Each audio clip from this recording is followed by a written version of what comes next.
Shalom saudara, selamat bergabung kembali di channel ini.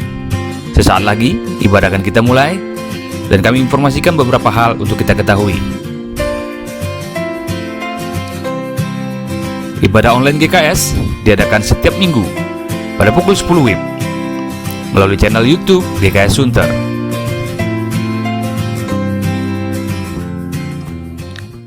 Ibadah sekolah minggu juga diadakan secara online melalui Zoom setiap minggu pada pukul 10.30.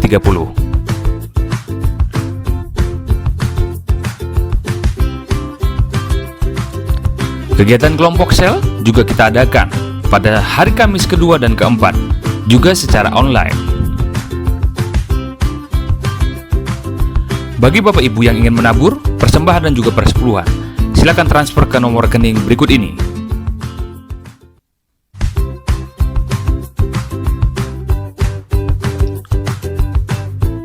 Mohon mencantumkan keterangan persembahan atau persepuluhan.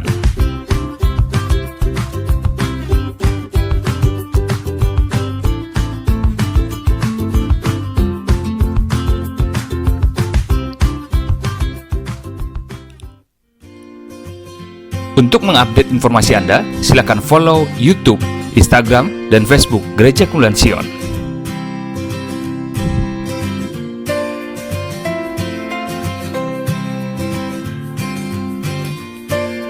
Untuk informasi dan lain-lain, Anda dapat menghubungi kami di nomor berikut ini. Terima kasih, Tuhan Yesus memberkati. Shalom umat Tuhan, senang sekali bisa menyapa Bapak Ibu Saudara semua. Dan lagi-lagi pada hari ini kita akan beribadah secara virtual. Namun kami percaya urapan Tuhan tetap bisa kita rasakan. Amin. Mari kita berdoa bersama-sama untuk mengawali ibadah kita pada pagi hari ini. Kami mengucap syukur Tuhan sebab Engkau baik. Engkau Bapa kami yang sangat setia, selalu memelihara kami Tuhan. Engkau Bapa yang tidak pernah meninggalkan kami, bahkan selalu memegang tangan kami. Pagi hari ini Tuhan, sebagai bentuk ucapan syukur kami mau datang bersama-sama beribadah, memuji dan meninggikan Engkau. Kami tahu urapan-Mu Tuhan boleh menjamah setiap kami Tuhan. Dimanapun kami berada, di rumah kami Tuhan, kami merasakan suasana surgawi dalam rumah kami. Kami merasakan Engkau hadir di tengah-tengah kami ya Tuhan. Berkati ibadah ini Tuhan, berkati juga firman-Mu yang akan kami dengar, sehingga firman itu boleh menjadi kekuatan bagi setiap kami ya Bapa. Yang sakit disembuhkan ya Tuhan, kami yang haus disegarkan Tuhan, kami dipulihkan Tuhan. Terima kasih Bapa, terima kasih. Kami mau serahkan ibadah ini dari awal sampai dengan akhirnya. Biar Tuhan saja yang bekerja, Tuhan saja yang beracara. Terima kasih Tuhan, di dalam nama Tuhan Yesus Kristus kami mengucap syukur. Haleluya. Amin.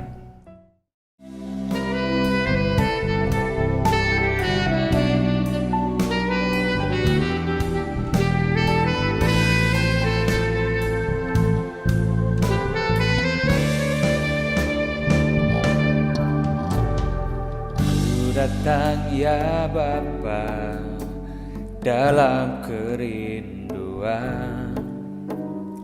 memandang keindahan-Mu.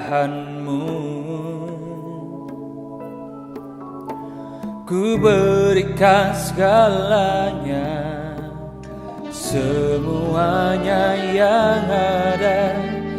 Ku ingin menyerahkan hati-Mu, oh Tuhan.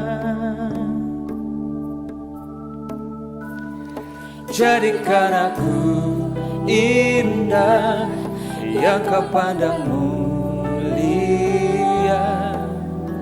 seturut karya-Mu di dalam hidupku.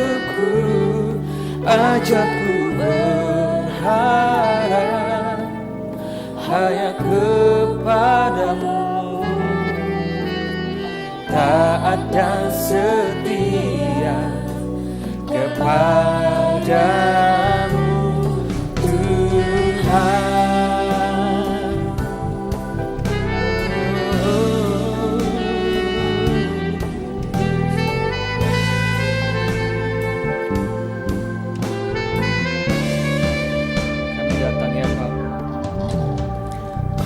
datang ya Bapa dalam kerinduan, memandang keindahan-Mu. Ku berikan segalanya, semuanya yang ada. Ku ingin menyerahkan hati-Mu, oh Tuhan.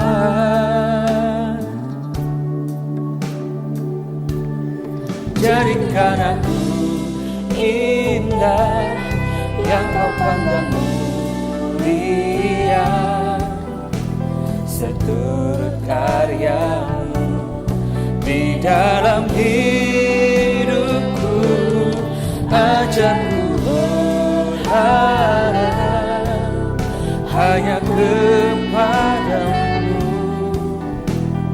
taat dan setia kepada-Mu, Tuhan. Jadikan aku indah yang Kau pandang mulia, seturut karya-Mu di dalam hidupku. Ajarku berharap hanya kepada-Mu, taat dan setia kepada-Mu, Tuhan.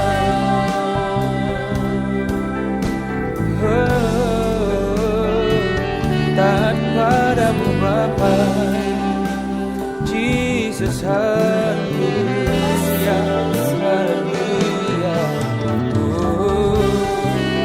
Ditinggikan nama-Mu, Jesus, haleluya.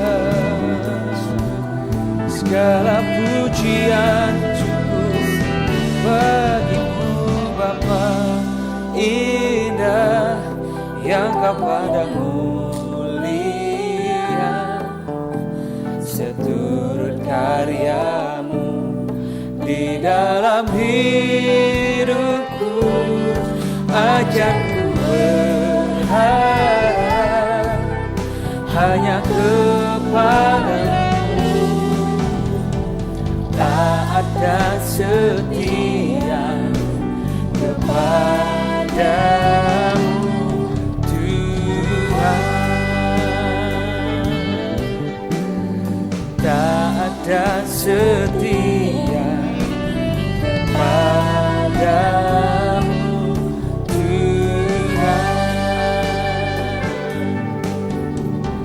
Taat dan setia kepada-Mu, Tuhan.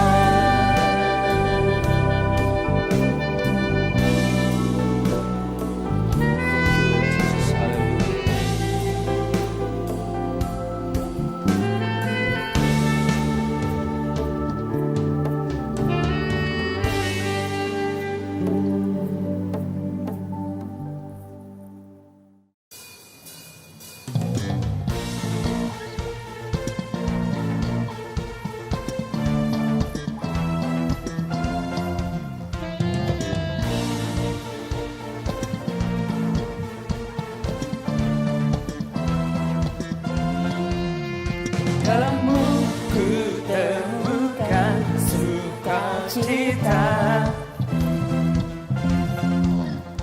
dunia takkan sanggup untuk berikan. Segala bebanku pun digantikan selama ku ada di dalam-Mu. Kaulah sukacita, pengharapan dan kehidupan. Kau beri kekuatan, haleluya, haleluya. Kaulah sukacita, pengharapan dan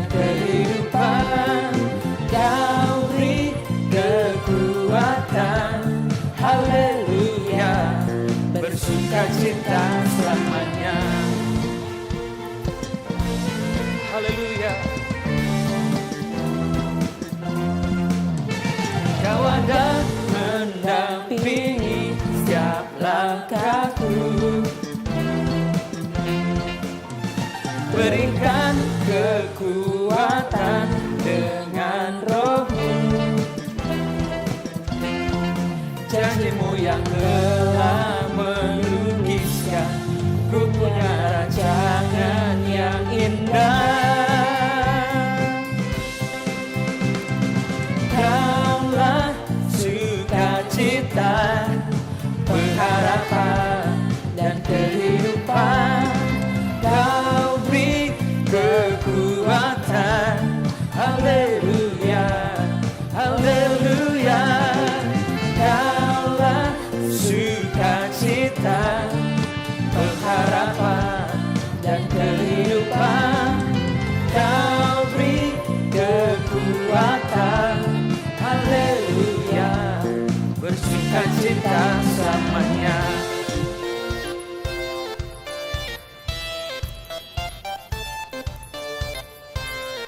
Hallelujah, Jesus.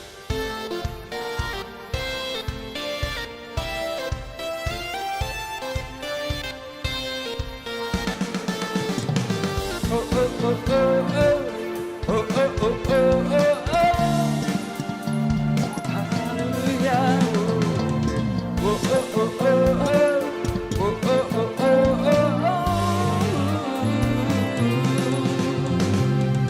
Kaulah sukacita, pengharapan dan kehidupan. Kau beri kekuatan. Haleluya, haleluya. Kaulah sukacita, pengharapan dan kehidupan. Kau beri kekuatan. Haleluya, bersukacita selamanya. Bersukacita selamanya. Haleluya, bersukacita selamanya.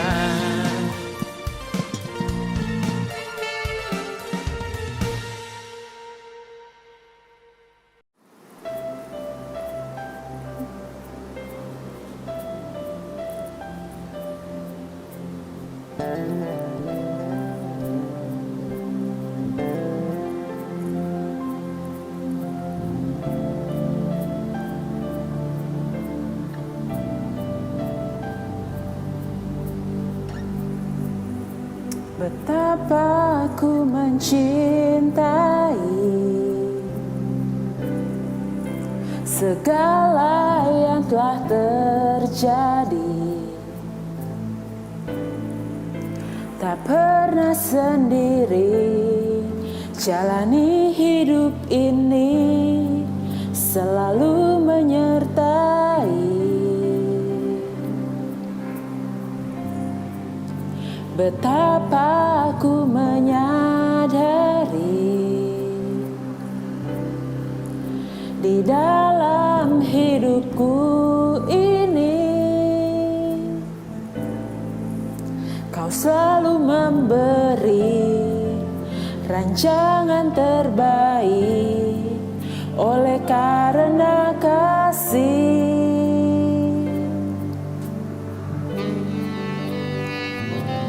Bapa, sentuh hatiku, ubah hidupku menjadi yang baru, bagai emas yang murni.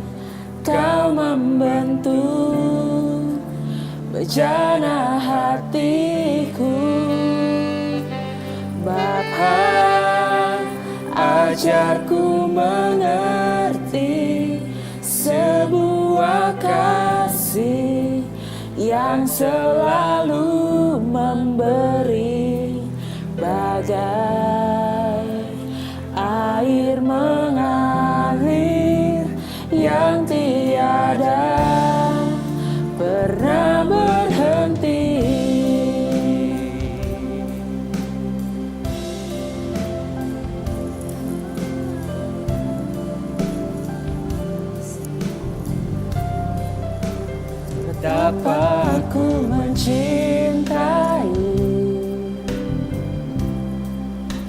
segala yang telah terjadi. Tak pernah sendiri jalani hidup ini, selalu menyertai. Betapa aku menyadari di dalam hidupku ini Kau selalu memberi rancangan terbaik oleh karena kasih.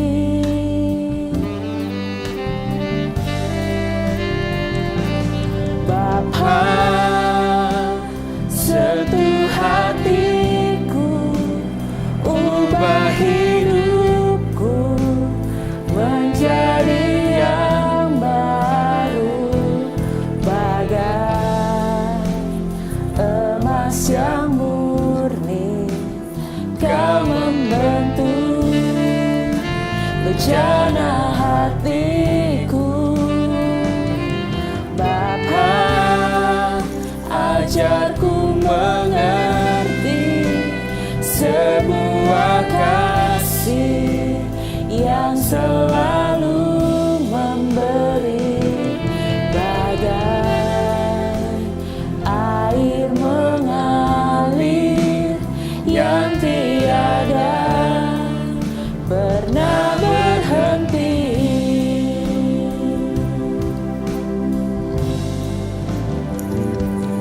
Bapa, sentuh hatiku, ubah hidupku menjadi yang baru, bagai emas yang murni. Kau membentuk bejana hatiku. Bapa, ajarku mengerti sebuah kasih yang selalu memberi, bagai air mengalir yang tiada pernah berhenti, bagai air mengalir yang tiada pernah berhenti, bagai air mengalir yang tiada pernah berhenti.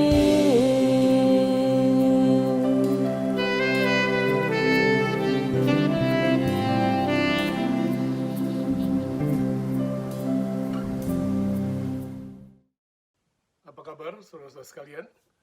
Nama saya Andreas Nawawi dan saya baru pertama kali khotbah di Gereja Kemuliaan Sion. Terima kasih untuk Pak Wahyono Arifin yang sudah memberikan kesempatan untuk saya bisa menyampaikan firman Tuhan di gereja ini. Saya sudah lama mendengar tentang gereja ini dan tentunya kesempatan yang istimewa ini tidak akan saya sia-siakan. Saya ingin sekali menyampaikan apa yang menjadi kata-kata Tuhan yang diletakkan dalam hati saya. Saudara sekalian, pada hari-hari ini kita semua mengalami kondisi yang mirip-mirip di seluruh dunia, namanya krisis. Dan krisis ini mendatangkan kecemasan dan ketakutan pada banyak orang. Nah, bagaimana kita meresponi krisis ini penting sekali. Nah, ada satu kata yang bagus, namanya kata itu adalah peduli. Peduli adalah kata di mana artinya itu adalah kalau kita mendengar sesuatu, berapa besar kepedulian kita akan kata-kata itu. Kalau kita melihat ada satu kejadian, berapa besar kepedulian kita akan kejadian tersebut. Dan tentunya kalau respons kita positif ataupun negatif itu tidak ada bedanya, yang penting kita peduli. Nah, yang kedua adalah respons kita positif atau negatif. Ya. Nah ini penting sekali, yang kedua ini penting sekali nih, positif atau negatif, karena pada hari ini ada banyak orang yang responsnya, kepeduliannya justru menjurus kepada arah yang negatif. Dan ini sangat berbahaya, karena kita nggak tahu krisis ini kapan akan selesainya. Dan firman Tuhan katakan karena kejahatan makin menjadi-jadi, pendurhakaan makin menjadi-jadi, maka kasih kebanyakan orang akan menjadi dingin. Tetapi siapa yang sanggup bertahan, maka orang itu akan selamat. Dan saya berharap, saya berdoa, supaya saya dan saudara dan keluarga kita selamat sampai akhir. Mari kita membaca firman Tuhan. Saya akan bacakan beberapa ayat ya, yang ada di firman Tuhan di 1 Samuel 17. Saya akan bacakan pelan-pelan, dan setelah itu nanti saya akan bahas, sama-sama kita renungkan, biar menjadi kekuatan dan menjadi pegangan untuk kita semuanya. Saya akan bacakan mulai dari ayat yang ke-10. Firman Tuhan katakan, pula kata orang Filistin itu. Nah, kalau saudara baca sebelumnya dan mempelajari, yang dikatakan orang Filistin itu adalah Goliat. Goliat mengatakan, aku menantang hari ini barisan Israel. Berikanlah kepadaku satu orang, seorang saja, supaya kami berperang seorang lawan seorang. Ketika Saul dan semua dan segenap orang Israel mendengar perkataan orang Filistin itu, maka cemaslah hati mereka dan sangat ketakutan. Saya berhenti dulu sebentar, sebelum saya lanjutkan baca, saya ingin jelaskan sedikit. Jadi ketika Goliat berkata, berikan kepadaku satu orang, supaya kami berperang atau berkelahi satu lawan satu. Fair dong. Tapi sayangnya ketika Saul dan segenap orang Israel mendengar perkataan orang Filistin itu, maka cemaslah hati mereka dan sangat ketakutan. Bayangkan saudara, Goliat hanya sendirian. Dan Saul dan seluruh bangsa Israel itu jumlahnya banyak sekali. Tapi ketika mereka semua mendengar kata-kata tantangan dari Goliat, mereka semua cemas dan semua takut. Saudara, ini nggak boleh begini. Jadi di tengah-tengah kondisi krisis pada hari ini, ada satu penyakit yang sangat berbahaya, yaitu kecemasan. Kecemasan ini, ya, anxiety, kecemasan ini berbahaya sekali. Karena ini bisa menjurus kepada keputusasaan, stres, depresi, bahkan bunuh diri.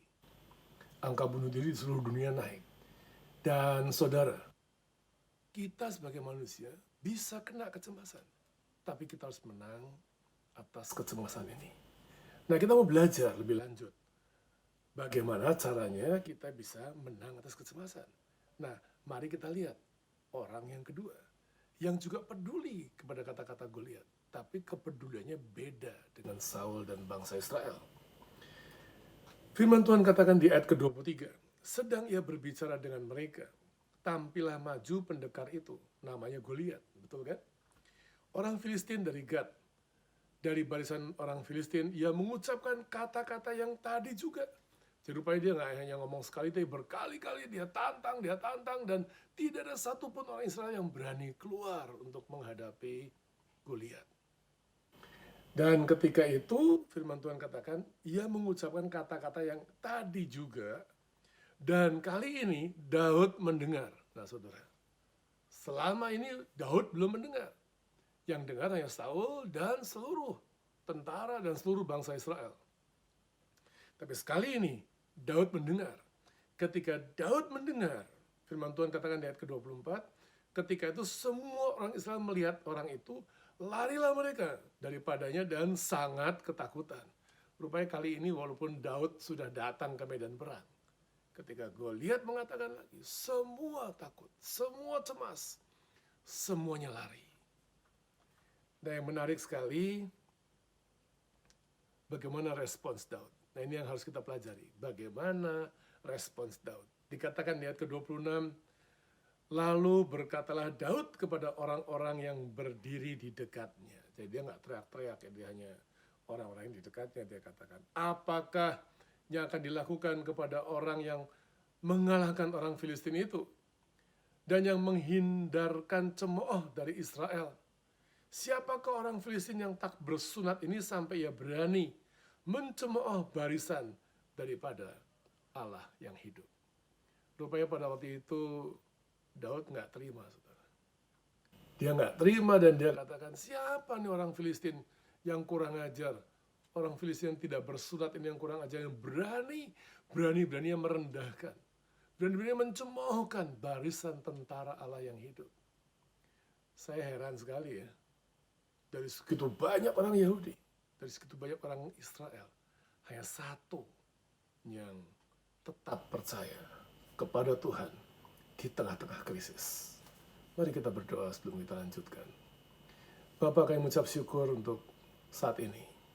Firman-Mu baru kami baca, Firman-Mu baru kami renungkan, dan kami mau belajar lebih lanjut, supaya kami bisa meresponi dengan benar apa yang sedang terjadi pada saat ini.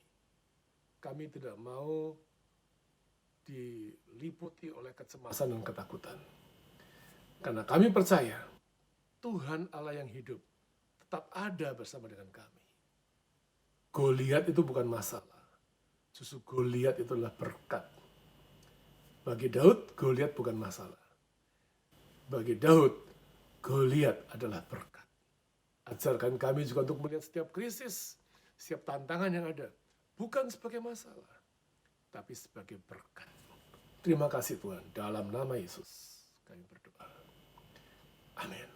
Saudara, jadi rupanya yang membedakan adalah cara Daud melihat Goliat. Cara Daud melihat Goliat berbeda dengan cara Saul dan seluruh bangsa Israel melihat Goliat. Bagi Daud, Goliat itu bukan apa-apa, bukan masalah. Malah dia melihat Goliat itu sebagai satu kesempatan. Makanya dia tanya di sini, apakah yang akan dilakukan kepada orang yang bisa mengalahkan orang Filistin itu? Dan yang bisa menghindarkan cemooh atas Israel. Jadi apa yang akan diberikan kepada orang itu? Karena dia lihat ada hadiah, ada berkat, ada sesuatu yang baik yang tersedia bagi mereka yang bisa mengalahkan Goliat. Jadi dia tidak lihat masalahnya, tapi dia lihat berkat di balik setiap masalah. Saudara, percayakah saudara bahwa di dalam setiap masalah, di dalam setiap krisis, selalu ada berkat. Di balik setiap krisis selalu ada kesempatan. Paling tidak, John Fitzgerald Kennedy mengatakan bahwa di dalam bahasa Cina, karakter bahasa Cina, kata krisis itu mengandung dua arti, bahaya dan kesempatan. Jadi artinya, dalam setiap krisis, memang betul ada bahaya. Tapi di balik itu juga selalu ada kesempatan, selalu ada berkat. Sayangnya, Saul dan seluruh bangsa Israel yang dilihat hanya bahayanya. Salah nggak kita lihat bahaya? Enggak salah, memang ada. Tapi lihat ada berkatnya, ada kesempatannya. Saudara, di Amerika pernah mengalami kondisi yang persis seperti yang terjadi pada hari ini di Indonesia. Krisis seperti ini. Bahkan bukan hanya kali ini, tapi dulu tahun 1918 itu Amerika mengalami masalah yang mirip persis seperti yang terjadi pada hari ini di Amerika ataupun di Indonesia. Tapi malah lebih parah. Yang mati banyak. Dan mereka setelah itu mengalami krisis ekonomi dan mengalami depresi ekonomi. Tapi yang menarik, saudara, perusahaan-perusahaan yang bangkit pada waktu itu adalah perusahaan-perusahaan yang dipimpin oleh orang-orang yang takut akan Tuhan dan tidak takut pada krisis. Ada banyak perusahaan-perusahaan, saya nggak ingat sebutkan satu demi satu, tapi perusahaan itu sampai hari ini masih eksis. Salah satunya adalah Harley Davidson. Itu di launching tahun 1918, semua orang pakai masker. Dan Harley Davidson diluncurkan, dan sampai hari ini masih kuat. Dan banyak perusahaan-perusahaan lainnya yang diluncurkan di tengah-tengah krisis. Oleh orang-orang yang melihat bahaya, tapi di balik itu dia juga melihat ada kesempatan. Hari ini juga hal yang sama sedang terjadi. Betul ada bahaya, betul ada masalah, betul ada krisis. Tapi di balik itu semua ada kesempatan. Saul dan seluruh bangsa Israel melihat krisisnya. Melihat bahayanya. Melihat kesulitannya. sehingga mereka takut cemas dan melarikan diri. Tapi Daud berbeda. Yang dilihat oleh Daud adalah kesempatan. Yang dilihat oleh Daud adalah berkatnya. Nah, saya ingin sekali pada saat ini, mari kita merubah cara berpikir kita. Cara melihat masalah yang ada, cara melihat krisis yang ada. Harusnya kita belajar dari Daud. Sayang, ada orang yang satu rumah dengan Daud. Satu rumah dengan Daud, ayahnya sama, ibunya sama. Lingkungannya mirip-mirip, tapi ternyata dia tidak memperoleh hikmat ataupun sikap hati yang benar seperti Daud. Orang itu adalah namanya Eliab. Siapakah Eliab? Eliab adalah kakak yang paling tua. Dikatakan di Alkitab di ayat 28, dikatakan demikian, ketika Eliab, kakaknya yang tertua, mendengar perkataan Daud kepada orang-orang itu, bangkitlah amarah Eliab. Heran ya, adiknya berani malah dimarahin. Makanya hari ini saudara, saya ingin beritahu nih, kok ada saudara yang justru berani menghadapi krisis. Saudara berani menerobos buat terobosan-terobosan. Seringkali justru orang dekat dengan saudara, mereka nggak dukung saudara, malah menyalahin saudara. Tapi saya ingin beritahukan, ini kesempatan. Tidak akan terulang kembali. Ada pepatah bahasa Cina kuno dikatakan kesempatan yang sama tidak mungkin mengetuk di pintu untuk kedua kalinya. Kalau hari ini kita ada kesempatan, harus cepat kita ambil. Makanya ada hanya orang yang bisa melihat kesempatan. Bahkan Pak Ciputra almarhum katakan yang bisa menciptakan kesempatan, maka orang itulah yang akan berhasil dan sukses. Eliab melihatnya lain. Ketika dia mendengar adiknya seperti itu, malah dia marah. Dan dikatakan bangkitlah amarah Eliab kepada Daud sambil berkata, mengapa engkau datang? Dan pada siapakah kau tinggalkan kambing domba yang 2-3 ekor itu di padang gurun? Aku kenal sifat pemberanimu dan kejahatan hatimu. Engkau datang kemari dengan maksud hanya melihat pertempuran. Padahal dia dengar, dia tahu Daud bangkit karena dia nggak rela, dia nggak suka barisan tentara dicemoohkan. Artinya dia siap untuk menghadapi Goliat. Tapi kakaknya justru memarahi dia, bahkan dikatakan merendahkan. Di mana kau tinggalkan, kepada siapa kau tinggalkan kambing domba yang 2-3 ekor? Aku kenal sifat pemberanimu dan kejahatan hatimu. Dia katakan berani tapi kamu jahat. Dan kamu kesini kan hanya untuk lihat-lihat. Artinya kamu kesini nggak mau ngapa-ngapain kan, cuma nonton doang. Saudara, seringkali perlakuan orang seperti itu. Kita direndahkan, mental kita dihancurkan. Ini cara kerja iblis untuk mengalahkan pahlawan-pahlawan Tuhan. Kalau pada hari ini Anda melihat krisis, lihat kesempatan di balik itu semuanya. Lihat kesempatan. Jangan lihat bahaya. Lihat kesempatan. Bahaya kita lihat supaya kita bijaksana dan waspada. Tapi di balik itu semuanya, lihat kesempatan. Percaya sama saya, saudara. Di balik setiap krisis selalu ada kesempatan. Saya masih ingat ketika beberapa kali dalam hidup ini, beberapa kali saya menghadapi krisis demi krisis. Tadi siang saya masih ngobrol sama adik saya. Dan saya cerita sama adik saya. Dan saya besarkan hati adik saya. Saya katakan, ini kesempatan. Kalau kita mau buat sesuatu, buatlah sekarang. Ini kesempatan. Apa saja yang kita bikin pada hari ini, dampaknya itu luar biasa. Jadi jangan biarkan hati kita tercemar oleh kecemasan dan ketakutan. Tenang, percaya Tuhan yang hidup tidak pernah meninggalkan kita. Langkah pertama. Jadi waktu itu Daud hanya mau ingatkan buat teman-temannya, pada semua bangsanya, kita ini barisan tentara Allah yang hidup, kenapa mesti kita takut? Jadi yang pertama kali ingat, Tuhan gak pernah ninggalin kita. Kalau sampai Tuhan izinkan ada Goliat dalam hidup kita, Tuhan tuh hanya mau menaikkan level kita. Dia bukan beri masalah, dia beri kita berkat yang terselubung. Goliat itu bukan masalah, Goliat itu berkat untuk Daud. Dan yang ketiga, tetapkan hati kita dengan benar. Terus lihat Tuhan dan bukan lihat manusia. Di krisis sekitar tahun 19, di awal tahun 90-an, saya masih ingat sekali waktu itu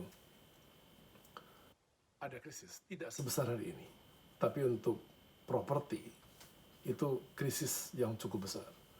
Beberapa perusahaan di tahun 90-an itu banyak yang harus merger, jual saham, karena kondisi buruk pada waktu itu. Dan saat itu saya diminta oleh satu perusahaan untuk menangani bisnis properti. Padahal kondisi lagi susah. Nah, saya cerita sama adik saya. Berkali-kali, saya heran, berkali-kali. Tiap kali ada krisis, tiap kali ada banyak masalah. Justru sepertinya saya diperhadapkan kepada hal-hal seperti itu. Dan waktu itu juga sama. Jadi, saya dipercayakan untuk menangani satu proyek di salah satu daerah di pinggir kota Jakarta. Yang saat itu belum seramai sekarang. Hari ini sudah ramai, dulu belum seramai itu. Tapi di tengah-tengah itu, saya diharapkan bisa melakukan sesuatu yang hebat. Waktu saya mulai berani melangkah ke sana, nah ini saudara, orang mulai banyak kata-kata negatif. Yang pertama bilang, ini tempat bukan jin buang anak, katanya, ini jin, anaknya jin, buang anaknya di situ. Jadi artinya tempat yang terpelosok sekali.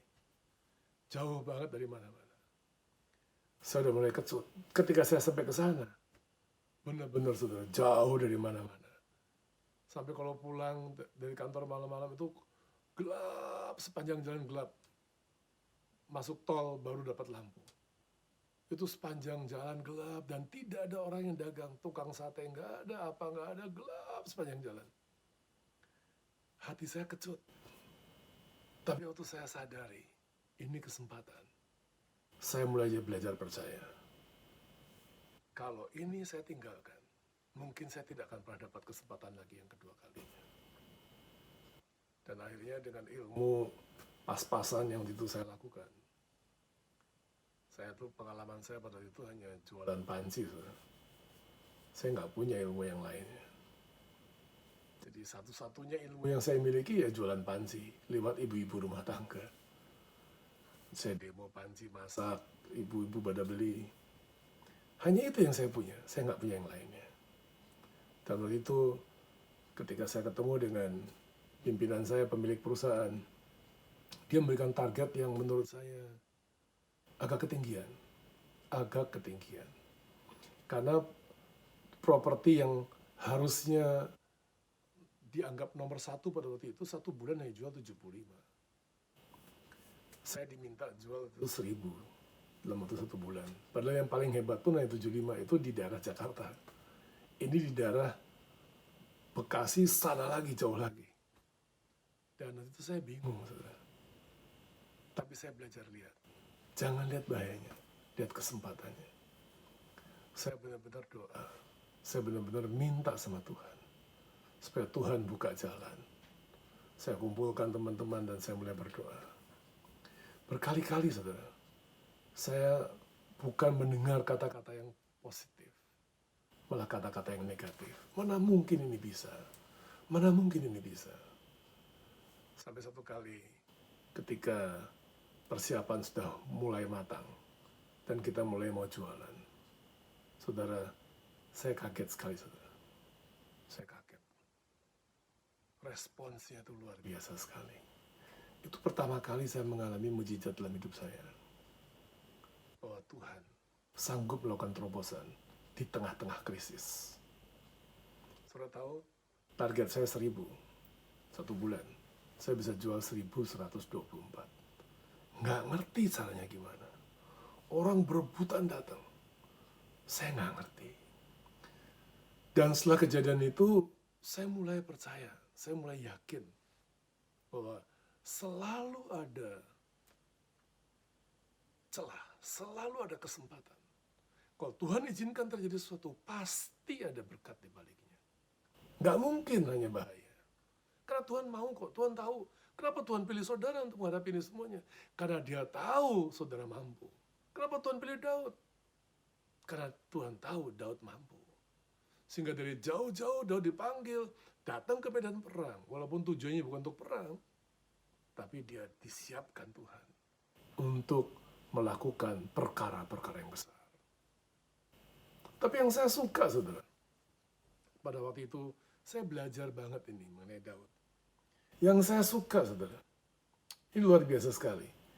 Daud lihat Goliat, bukan seperti Saul atau orang Israel lihat Goliat. Dia lihat Goliat dengan cara yang luar biasa sekali. Dikatakan apa di sini? Ayat ke-34. Hambamu ini biasa mengembalakan kambing domba ayahnya. Apabila datang singa atau beruang yang menerkam seekor domba dari kawanannya, maka aku mengejarnya, menghajarnya dan melepaskan domba itu dari mulutnya. Kemudian apabila ia berdiri menyerang aku, maka aku menangkap janggutnya lalu menghajarnya dan membunuhnya. Baik singa maupun beruang telah dihajar oleh hambamu ini. Dan orang Filistin yang tidak bersunat itu, ia akan sama seperti salah satu daripada binatang itu. Karena ia telah mencemooh barisan daripada Allah yang hidup. Hebat nggak? Goliat dianggap sebagai binatang. Sama seperti singa, sama seperti beruang, sama seperti salah satu dari binatang itu. Saudara, Tuhan selalu mengajarkan kepada kita mulai dari hal yang kecil. Kalau kita setia dalam perkara kecil, maka kepada kita akan diberikan perkara yang besar. Jadi kalau sampai saudara lihat perkara yang besar pada hari ini, artinya Tuhan sudah lihat yang kecil-kecil saudara sudah selesaikan. Nah sekarang diberi kesempatan yang besar. Makanya kenapa orang bilang ini Pandes, kenapa ya masalah kok tambah lama tambah besar? Artinya sudah dipercaya menyelesaikan masalah yang kecil. Sekarang tiba masanya untuk masalah yang besar. Ada amin saudara-saudara sekalian? Ada amin saudara-saudara sekalian? Kalau saudara dipercaya ketemu Goliat yang besar, artinya saudara sudah pernah Tuhan menyertai saudara mengalahkan beruang, mengalahkan serigala, malah binatang apa lagi yang disebut macam-macam. Sudah pernah mengalahkan itu. Dan kali ini Tuhan kasih berkat yang lebih besar lagi. Dan akhirnya ketika Daud maju berperang, saya suka sekali.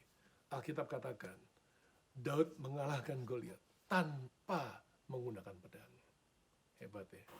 Dia tidak pakai cara yang biasa dilakukan. Dia gunakan caranya Tuhan. Makanya tiap kali saya menghadapi krisis, satu yang perlu kita lakukan, kembali kepada Tuhan. Supaya apa? Supaya kita bisa melihat krisis dalam pandangan Tuhan. Bukan melihat krisis dalam pandangan Saul atau pandangan Israel, bukan.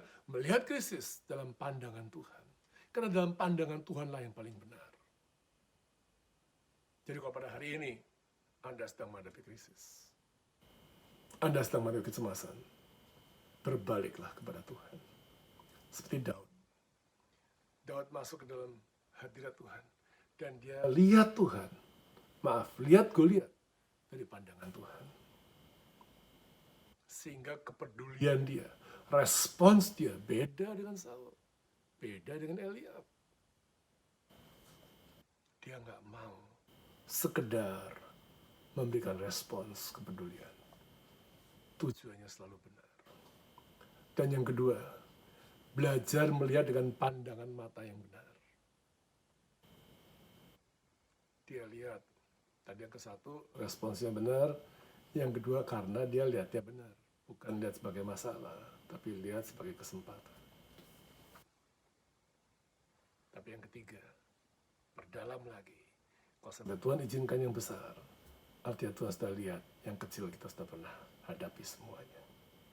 Jadi kalau hari ini Anda menghadapi yang besar, karena Tuhan tahu Anda bisa melakukannya. Anda cakap melakukannya. Kalau Daud bisa, saudara bisa, saya juga bisa. Di tengah-tengah krisis pada hari ini, nggak mudah memang, nggak mudah. Tapi bisa. Jangan pakai cara yang lain. Makanya ketika Daud mencoba baju zirah, baju perangnya Saul, dia nggak suka. nggak enak. Ketika dikasih pedangnya Saul, dia juga nggak bisa.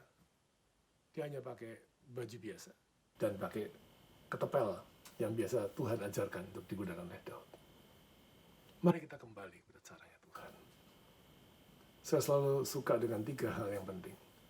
God's will, kehendak Tuhan, God's way, caranya Tuhan, dan God's time, waktunya Tuhan. Kalau Anda sedang menghadapi masalah, kembali ke God's will. Pastikan ini kehendak Tuhan. Kalau ini kehendak Tuhan, jangan takut dong. Kalau memang harus menghadapi Goliat, hadapi. Jangan takut. Karena itulah kehendak Tuhan bagi saudara. Tapi untuk menghadapinya, pakai God's way, caranya Tuhan. Dan yang ketiga, nantikan waktunya Tuhan. Dan kita akan lihat kemenangan besar di pihak kita. Saudara, waktu saya menyampaikan ini bukan berarti saya bebas dari masalah, tidak. Kita juga sedang menghadapi hal yang sama. Tapi saya sedang belajar dan saya sedang betul-betul meyakinkan diri saya untuk bergantung sepenuhnya pada Tuhan dan meyakini bahwa apa yang saya hadapi sesuai dengan apa yang Tuhan kehendaki. Dengan caranya dan dalam waktunya Tuhan. Amin, saudara-saudara. Jangan lari. Ini waktunya kita untuk masuk ke dalam peperangan. Izinkan Tuhan yang bekerja. Mari kita berdoa. Kalau Anda mengatakan, Pak Andreas, saya perlu didoakan, letakkan tangan di dadamu saat ini. Letakkan tangan di dadamu dan katakan, Tuhan, Tuhan, kami percaya Engkau sungguh Allah yang Maha Kuasa. Tuhan, Tuhan, Engkau adalah Allah yang perkasa, Allah yang hidup. Kami nggak mau melihat nama-Mu tidak dipermuliakan. Kami mau Tuhan, melalui hidup kami, nama Tuhan dipermuliakan. Letakkan tangan di dadamu saat ini, Tuhan, ajar kami, ajar saya, untuk terus bergantung kepada Tuhan, supaya saya bisa melihat setiap masalah dalam pandangan yang benar. Supaya saya meresponi dengan benar. Dan meyakini bahwa apa yang saya lihat kalau itu besar, saya percaya bahwa sebelumnya yang kecil saya sudah pernah lakukan. Demikian saudara, seperti Daud, dia belajar masuk dalam kehendak Tuhan, masuk dalam hadirat Tuhan, dan dia belajar melihat dalam pandangan Tuhan, itu yang pertama. Yang kedua, supaya dia bisa meresponi dengan benar. Kata-katanya benar. Dan yang ketiga, dia lihat Goliat yang besar. Bukan berarti dia belum pernah ketemu. Dia bilang, dulu beruang juga kalah kok. Serigala juga saya bisa kalahkan. Ada yang kecil-kecil pernah dilakukan. Maka kali ini yang besar, Tuhan izinkan. Karena Tuhan tahu, engkau dan saya sanggup melakukannya. Masing-masing berdoa pada Tuhan dan minta pada Tuhan. Biar Tuhan terus bekerja atas kehidupan kita. Terima kasih Bapak, kami mengucap syukur untuk malam hari ini, untuk pagi hari ini, atau siang hari ini, kapan saja kami menyaksikan khotbah ini Tuhan, mendengarkan firman-Mu ini. Saya mau belajar untuk bergantung pada Tuhan. Pagi, siang, ataupun malam.